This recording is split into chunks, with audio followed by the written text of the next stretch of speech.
السلام علیکم ورحمۃ اللہ وبرکاتہ۔ سامعین، آپ جو کتاب سماعت فرما رہے ہیں اس کا نام ہے الغدیر، قرآن، حدیث اور ادب میں، جلد نمبر 6۔ کتاب کے مصنف ہیں علامہ عبدالحسین الامینی النجفی۔ کتاب کا ترجمہ کیا ہے مولانا سید علی اختر رضوی شعور گوپال پوری اور سید شاہل جمال رضوی گوپال پوری نے۔ آج ہم آپ کے سامنے اس کی 23ویں ریکارڈنگ پیش کر رہے ہیں، صفحہ نمبر 386 سے۔ خلیفہ اور اونٹ کی خریداری۔ انس بن مالک سے مروی ہے، ایک اعرابی اونٹ لے کر آیا تھا تاکہ اسے فروخت کرے۔ عمر اس کے پاس پہنچے۔ انہوں نے اونٹ کو پیر مارنا شروع کیا تاکہ وہ بھڑکے اور عمر دیکھ سکیں کہ ان کے پیر کیسے ہیں۔ یہ دیکھ کر اعرابی مسلسل کہتا رہا، اے بدتمیز، میرے اونٹوں کو چھوڑ دے۔ آخر میں کہا، میرے خیال میں تو ایک بدتمیز اور بد مزاج آدمی ہے۔ جب اس احمقانہ کام سے فارغ ہوئے تو اونٹوں کو خرید لیا اور کہا، لے چلو اور ان کی قیمت لے لو۔ اعرابی نے کہا، پہلے میں پالان اور فرش وغیرہ اتار لوں تب لے چلوں گا۔ عمر نے کہا، میں نے ان تمام لوازمات کے ساتھ خریدا ہے، لہٰذا اب یہ ہماری ملکیت ہیں۔ اعرابی نے کہا، میں گواہی دیتا ہوں کہ تم بدتمیز اور نالائق ہو۔ اختلاف کے درمیان حضرت علی علیہ السلام تشریف لائے۔ حضرت کو دیکھ کر عمر نے کہا، کیا راضی ہو کہ یہ شخص میرے اور تمہارے درمیان فیصلہ کرے؟ اعرابی نے کہا، ہاں۔ چنانچہ پورا واقعہ مولا علی کو پیش کیا گیا۔ مولا نے فرمایا، اگر آپ نے شرط لگا دی تھی کہ اونٹوں کو ان کے لوازمات کے ساتھ خریدیں گے تو یہ آپ کی ملکیت ہے، ورنہ ان کے لیے مزید قیمت ادا کیجیے۔ یہ سن کر شتربان نے پالان وغیرہ اتارا اور ہٹانے لگا۔ عمر نے بھی اونٹوں کی تمام قیمت اعرابی کو ادا کی۔ خداوند عالم اس اعرابی کی طرف سے حضرت علی علیہ السلام کو بہترین جزا عطا فرمائے کہ اس دن انہوں نے اس کے لوازمات کی حفاظت فرمائی۔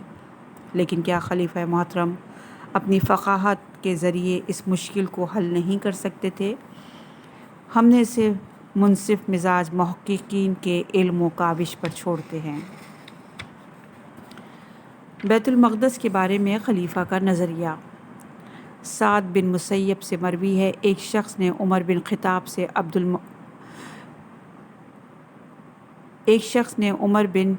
سے بیت المقدس جانے کی اجازت طلب کی۔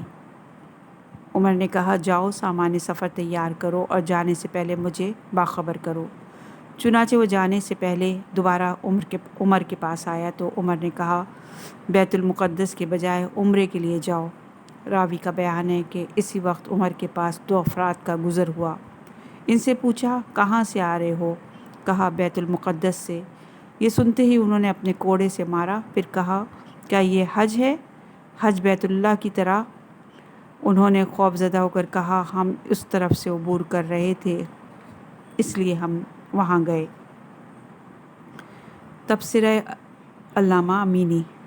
بیت المقدس ان 3 مسجدوں میں سے ہے جن کی زیارت کے لیے سفر کی زحمتیں برداشت کرنی چاہیے اور ان میں زیارت اور نماز پڑھنی چاہیے، لیکن خلیفہ کی نگاہوں سے وہ احادیث اور روایات قطعی دور ہیں جو رسول خدا صلی اللہ علیہ وآلہ وسلم سے اس سلسلے میں مروی ہیں، یا انہوں نے رسول خدا صلی اللہ علیہ وآلہ وسلم سے نہیں سنا، حفظ کرنے سے قاصر رہے یا فراموش کر گئے، اسی لیے اس شخص کو منع کر دیا جو اس کی زیارت کے لیے آمادہ تھا اور ان سے اجازت طلب کر رہا تھا۔ نیز ان 2 افراد پر اپنا کوڑا بلند کیا جو اس کی زیارت سے مشرف ہو کر آئے تھے، لہٰذا انہوں نے خوف سے اس بات کا اظہار کیا کہ ہم اس کی طرف سے عبور کر رہے تھے۔ لیجیے اس سلسلے میں واضح روایات کو پڑھ کر خلیفہ کے اقدام پر حیرت کریں۔ ابو ہریرہ سے منقول ہے کہ رسول خدا صلی اللہ علیہ وآلہ وسلم نے فرمایا، 3 مسجدوں کے علاوہ کسی مسجد کے لیے سامان سفر آمادہ نہ کیا جائے: مسجد بیت الحرام، مسجد نبوی اور مسجد اقصیٰ یعنی بیت المقدس۔ ابو ہریرہ کی دوسری روایت ہے، ان 3 مسجدوں کے لیے سفر کرنا چاہیے: مسجد مکہ، میری مسجد اور مسجد ایلیہ۔ علامہ امینی فرماتے ہیں، ایلیا بیت المقدس کے ایک شہر کا نام ہے، بعض کہتے ہیں اس سے مراد بیت اللہ ہے۔ ابو علی تبریسی کہتے ہیں بیت المقدس کا نام ایلیا رکھا گیا۔ بقول فرزق کے دو گھر خانہ خدا ہیں جن کے ہم والی ہیں، اور ایک محل شہر ایلیا کی بلندی پر ہے۔ ابو ہریرہ کے الفاظ میں ایک حدیث امیر المومنین سے مروی ہے، طبرانی نے اسے نقل کیا۔ ابو ہریرہ کی پہلی روایت میں عبداللہ بن عمر سے مروی ہے، بزاز نے اسے نقل کیا ہے، اور ہیثمی نے کہا ہے کہ اس کے رجال ثقہ معتبر ہیں۔ انہی میں سے ایک دوسری روایت مروی ہے، 3 مسجدوں کے علاوہ کسی اور کے لیے رخت سفر نہ باندھا جائے: مسجد الحرام، مسجد مدینہ اور مسجد بیت المقدس۔ عبداللہ بن عمر بن عاص سے بطور انتساب مروی ہے، جب سلیمان بن داؤد نے بیت المقدس تعمیر کی تو خداوند عالم سے 3 باتوں کا تقاضا کیا۔ نمبر 1، ایسی قضاوت جو حکم خدا کے موافق ہو، خدا نے انہیں دے دیا۔ نمبر 2، ایسی حکومت و سلطنت جو اس کے بعد کسی کو نہ ملے۔ نمبر 3، جب مسجد کی تعمیر سے فارغ ہوئے تو خواہش ظاہر کی کہ اس میں نماز پڑھنے والوں کے گناہوں کو اس کے وجود سے اس طرح برطرف کر دے جیسے وہ ابھی پیدا ہوا ہے۔ ابو سعید خضری سے بطور مرفوع مروی ہے کہ کسی شخص کے لیے مناسب نہیں وہ کسی مسجد کی زیارت کی غرض سے سامان سفر اختیار کرے اور اس میں نماز پڑھے، سوائے مسجد الحرام، مسجد اقصی اور میری مسجد یعنی مسجد نبوی۔ ابی جاد زمری سے مروی ہے کہ زحمت سفر تحمل نہ کیا جائے۔ ابو ہریرہ کی روایت بزاز اور طبرانی نے کبیر اور اوسط میں اس کی روایت کی ہے، اس کے تمام راوی معتبر ہیں۔ بصرہ بن ابو بصرہ سے بطور نسبت مروی ہے کہ کوئی شخص اپنے وسائل سفر کو آمادہ نہ کرے مگر 3 مسجدوں کے لیے: مسجد الحرام، مسجد نبوی اور مسجد ایلیا بیت المقدس۔ رسول خدا کی کنیز میمونہ کا بیان ہے: اے رسول خدا، ہمیں بیت المقدس کے بارے میں فتویٰ دیجیے۔ فرمایا، سرزمین محشر پر جاؤ اور نماز پڑھو۔ اس مکان مقدس میں نماز پڑھنا 1000 نماز کی مانند ہے۔ میں نے عرض کی، اگر کوئی شخص وہاں جانے کی قدرت و طاقت نہیں رکھتا ہو اس کے بارے میں آپ کیا فرماتے ہیں؟ فرمایا، روغن زیتون بھیجو تاکہ اس کے چراغ میں ڈال کر روشن کیا جائے، یعنی چراغ ہدیہ کرو۔ جو شخص ایسا کرے گا وہ ایسا ہی ہے کہ جیسے وہاں موجود ہو۔ یہ ان حدیث کا مختصر سا خاکہ ہے جو بیت المقدس اور وہاں نماز پڑھنے کے سلسلے میں مروی ہیں۔ خداوند عالم نے اپنے بندے خاص حضرت محمد صلی اللہ علیہ وآلہ وسلم کو مسجد الحرام سے مسجد الاقصی کی سیر کرائی۔ خود صحابہ کرام نے نماز و زیارت کی غرض سے وہاں جاتے رہے۔ حافظ بن عسکر نے اس سلسلے میں ایک مستقل کتاب تالیف کی ہے اور اس کا نام المستقصیٰ فی الفضائل مسجد الاقصی رکھا ہے۔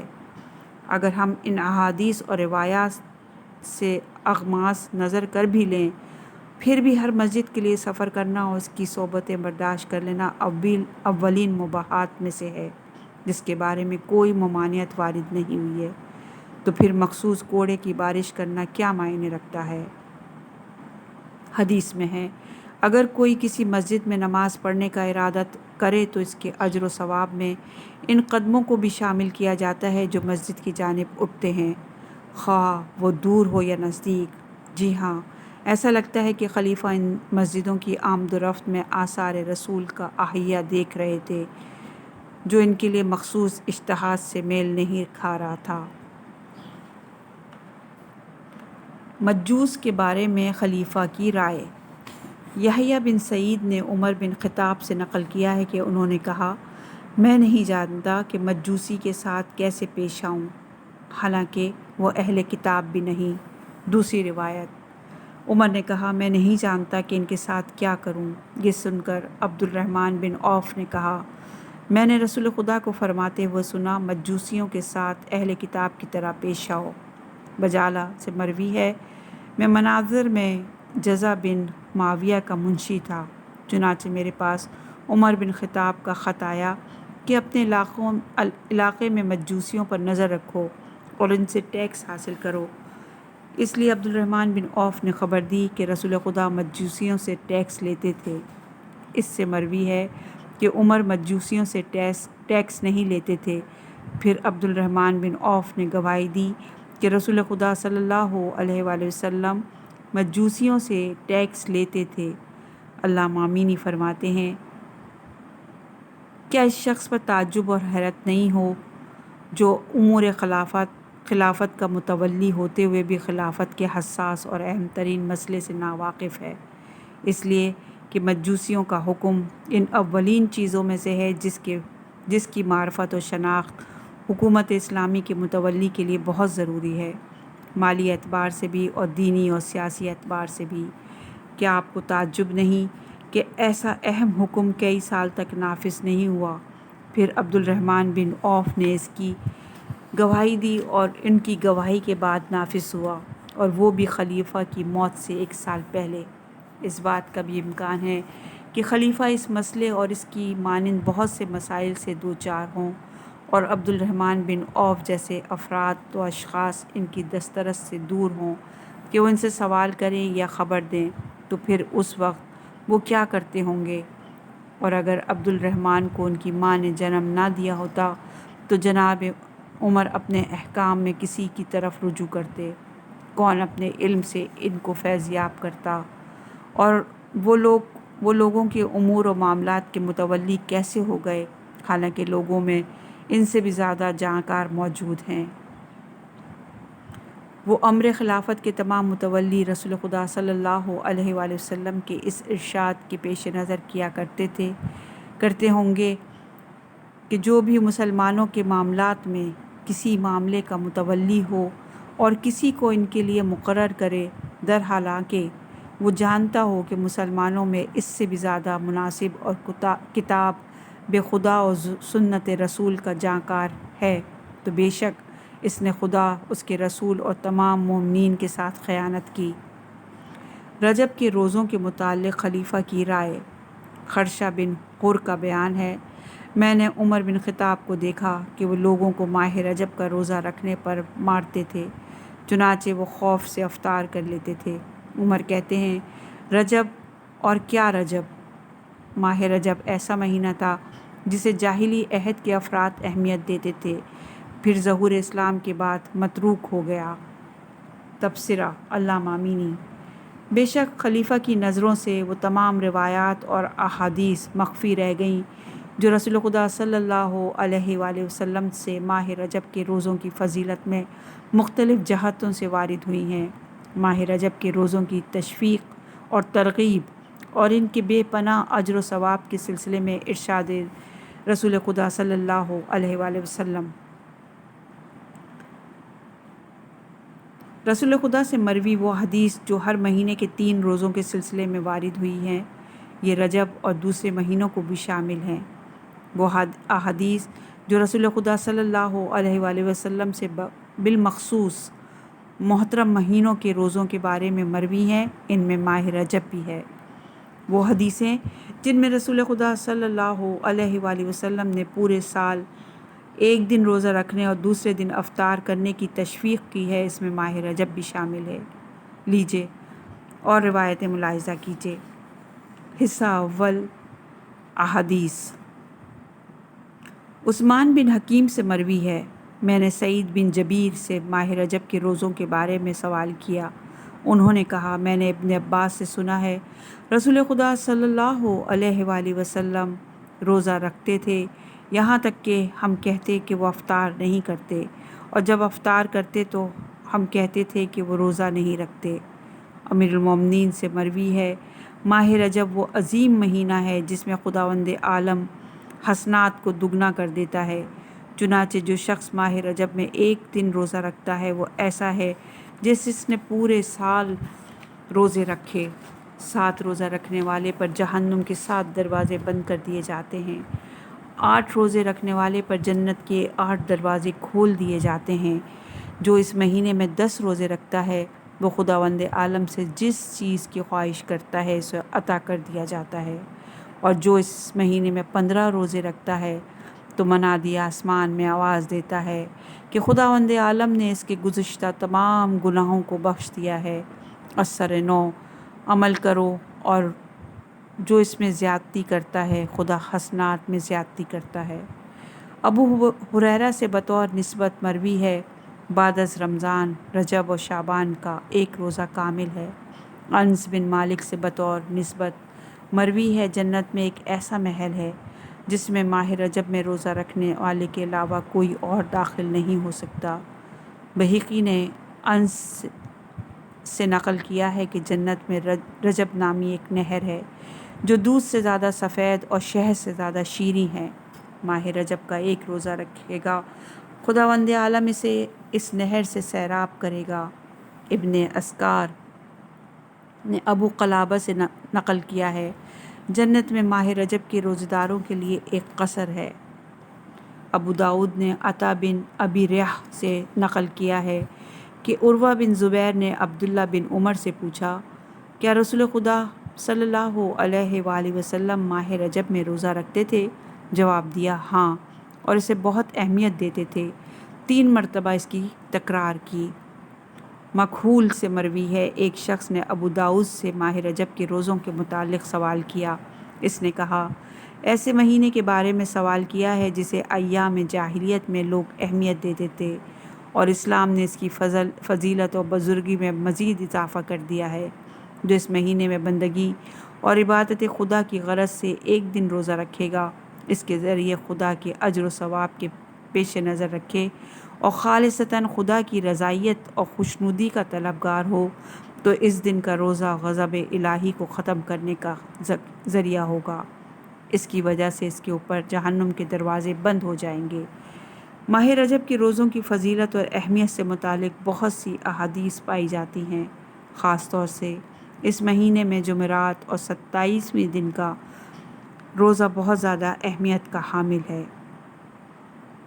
ابی سعید خضری سبطین رسول حضرت امام حسن علیہ السلام اور حسین علیہ السلام، انس بن مالک، ابو ہریرہ، سلمان فارسی، ابو ذر غفاری، سلالہ بن قیس اور ابن عباس کے طریق سے روایت مروی ہے۔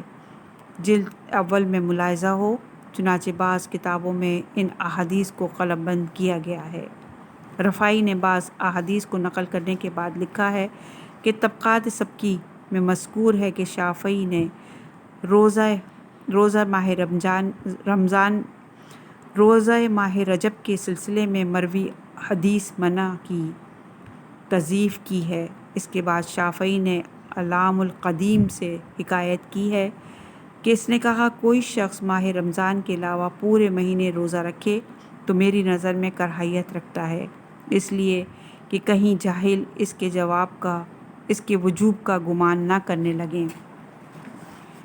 شیخ عزی الدین عبدالسلام کہتے ہیں کہ ماہ رجب کے روزوں کی ممانعت کرنے والا جاہل و ان پڑھ ہے، بلکہ مستحبی روزے حرام مہینوں میں منقول ہے، اور وہ مہینے 4 ہیں: رجب، ذی-قعدہ، ذی الحجہ اور محرم۔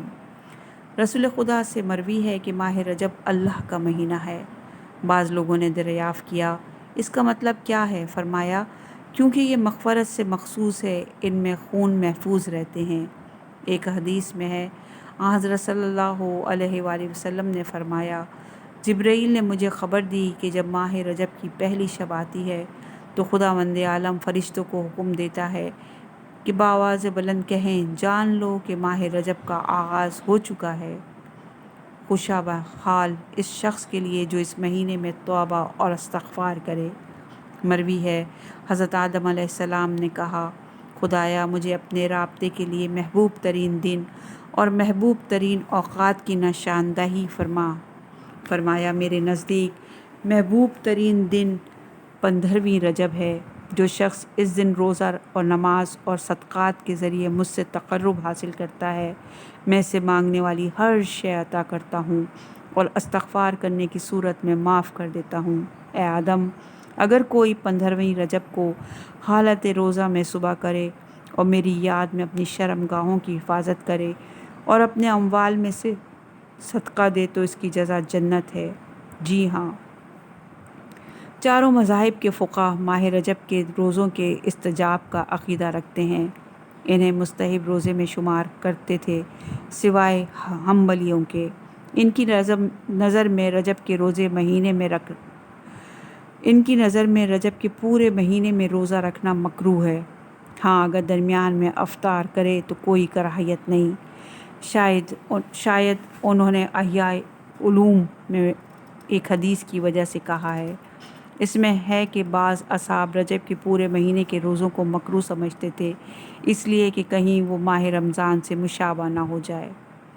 حصہ دوم حدیث معاذ ادویہ سے منقول ہے، میں نے حضرت عائشہ سے سوال کیا کہ کیا رسول خدا صلی اللہ علیہ وآلہ وسلم ہر مہینے 3 روزے رکھتے تھے؟ کہا ہاں۔ میں نے پوچھا مہینے کے کون سے دنوں میں؟ جواب دیا کوئی دن مختص نہیں تھا۔ ابو داؤد اور بہقی کے الفاظ ہیں، مشخص نہیں تھا کہ کس مہینے کے کس دن روزہ رکھتے تھے۔ ابو ذر سے روایت ہے کہ جو شخص ہر مہینے روزہ رکھتا ہے تو وہ تمام عمر کا روزہ محسوب ہوتا ہے۔ دوسری تعبیر، میرے حبیب نے 3 چیزوں کی سفارش و تاکید فرمائی ہے، انشاءاللہ میں کبھی ترک نہیں کروں گا: نماز عید، سونے سے قبل کی نماز کی تاکید اور ہر مہینے 3 روزوں کی تاکید۔ عثمان بن ابو عاص سے روایت ہے، ہر مہینے 3 دن روزہ رکھنا بہتر ہے۔ ابو ہریرہ سے روایت ہے، ماہ رمضان کا روزہ صبر ہے اور ہر مہینے میں روزہ رکھنا روزہ دنیا ہے۔ انہی سے مروی ہے کہ میرے خلیل نے مجھے 3 چیزوں کی سفارش کی ہے، ہر مہینے میں 3 روزے۔ ابو درارہ سے مروی ہے، میرے حبیب نے 3 باتوں کی سفارش کی ہے، میں اپنی زندگی میں سے ہرگز ترک نہیں کر سکتا۔